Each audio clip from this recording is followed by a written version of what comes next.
নিজেদের পছন্দের সরকারকে হটিয়ে শান্তিতে নোবেলজয়ী অর্থনীতিবিদ ডক্টর মোহাম্মদ ইউনূসের দায়িত্ব গ্রহণকে শুরু থেকেই ভালো চোখে দেখেননি ভারত। এজন্য প্রায় 2 মাস কেটে গেলেও এখনও এ সরকারের সঙ্গে স্বাভাবিক সম্পর্কে ফেরেননি দেশটি। তবে ডক্টর ইউনূসের সরকারকে নিয়ে অস্বস্তিতে থাকা ভারতের জন্য তার জাতিসংঘ জয় দুশ্চিন্তার কারণ হয়ে দাঁড়িয়েছে।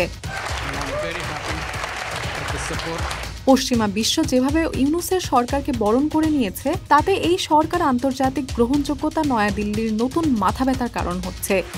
ভারতের পশ্চিমবঙ্গে প্রভাবশালী দৈনিক আনন্দবাজারের খবরে ভারতের এই দুশ্চিন্তার কথা জানানো হয়েছে। গত বুধবার 2 অক্টোবর রাষ্ট্রপুঞ্জে ইউনূসের সফল দৈত্যের চিন্তায় নয়াদিল্লি শিরোনামে খবরে আনন্দবাজার লিখেছে, বাংলাদেশের মাটিতে সংখ্যালঘু সম্প্রদায়ের ওপর নিপীড়ন রুখতে নতুন অন্তর্বর্তীকালীন সরকার উপযুক্ত ব্যবস্থা নিচ্ছে না বলে ক্ষোভ ছাড়ছে সাউথ ব্লকে। সে কারণে মোহাম্মদ ইউনূস চাইলেও রাষ্ট্রপুঞ্জের সাধারণ সম্মেলনে তার সঙ্গে বৈঠক প্রধানমন্ত্রী নরেন্দ্র মোদী এড়িয়ে গিয়েছিলেন বলে সূত্রের খবর। তবে মোদীর সঙ্গে বৈঠক না হলেও আমেরিকার সিলমোহর নিয়ে সফলভাবেই আন্তর্জাতিক দৈত্য সারলেন অন্তর্বর্তী সরকারের প্রধান উপদেষ্টা ইউনূস, যা দিল্লির আশঙ্কা বাড়িয়েছে। আনন্দবাজার লিখেছে, সাধারণ সম্মেলনে নিজে বক্তৃতা দেওয়ার পাশাপাশি আমেরিকার প্রেসিডেন্ট জো বাইডেন, প্রাক্তন প্রেসিডেন্ট বিল ক্লিন্টন, বিদেশ সচিব অ্যান্টনি ব্লিংকেন, কানাডার প্রধানমন্ত্রী জাস্টিন ট্রুডোর সঙ্গে বৈঠক করেছেন ইউনূস। পাশাপাশি ইউরোপীয় কমিশনের প্রেসিডেন্ট, বিশ্বব্যাংকের প্রধান এবং এডিবির শীর্ষ কর্তার সঙ্গেও আলাদা করে আলোচনা হয়েছে তার। এই সব আলোচনার মূল সুর একটাই, শেখ হাসিনা পরবর্তী বাংলাদেশের সরকারি নিয়ন্ত্রণের প্রতি পশ্চিমী দুনিয়ায় এবং আমেরিকার পূর্ণ সমর্থন এবং সহযোগিতা থাকবে ভবিষ্যতে, যে সহায়তার কৌশলগত, বাণিজ্যিক এবং অর্থনৈতিক ভূমিকা রয়েছে।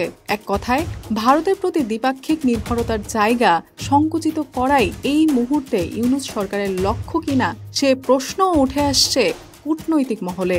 আনন্দবাজার লিখেছে, পাকিস্তানের সঙ্গে ঘনিষ্ঠতার বার্তা থেকে স্পষ্ট, বাংলাদেশ এখন তার নীতি কেন্দ্রে জামায়াত ইসলামীকে আরও বেশি করে রাখতে চাইছে, যা স্বস্তির নয় নয়াদিল্লির কাছে। আপাতত এই 2 বিষয় স্পষ্ট। এই অন্তর্বর্তী সরকার রাজনৈতিক বৈধতা পেয়ে গিয়েছে সে দেশে সংখ্যাগরিষ্ঠ মানুষের মধ্যে।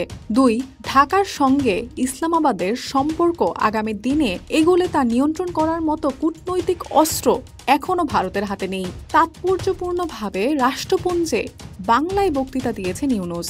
বিশ্ব স্বাস্থ্য সংস্থায় বৈশ্বিক অতিমারি চুক্তির চলমান আলোচনায় বাংলাদেশ নেতৃত্ব প্রদান করেছে।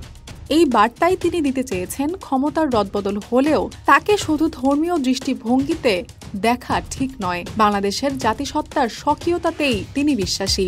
পত্রিকাটির খবরে বলা হয়, সাউথ ব্লকের চিন্তা বাড়িয়ে নিউ ইয়র্কে ইউনূসের দৈত্যের তালিকা প্রসারিত হয়েছে পাকিস্তানের প্রধানমন্ত্রী শাহবাজ শরীফ এবং চীনের বিদেশমন্ত্রী ওয়াংয়ের সঙ্গেও। সূত্রের খবর, সার্ককে জাগিয়ে তোলা ও বাংলাদেশ পাকিস্তান দ্বিপাক্ষিক সম্পর্ককে পুনরুজ্জীবিত করা নিয়ে কথা হয় ইউনূস শরীফের। কূটনৈতিক মহলের বক্তব্য, বিদেশ মন্ত্রক গত 100 দিনে কাজকর্মের খতিয়ানে বাংলাদেশের প্রসঙ্গ না রাখলেও এই মুহূর্তে ঢাকার সঙ্গে সম্পর্কের কৌশল রচনায় মোদীর সরকারকে অগ্রাধিকারের মধ্যে রাখতে হবে।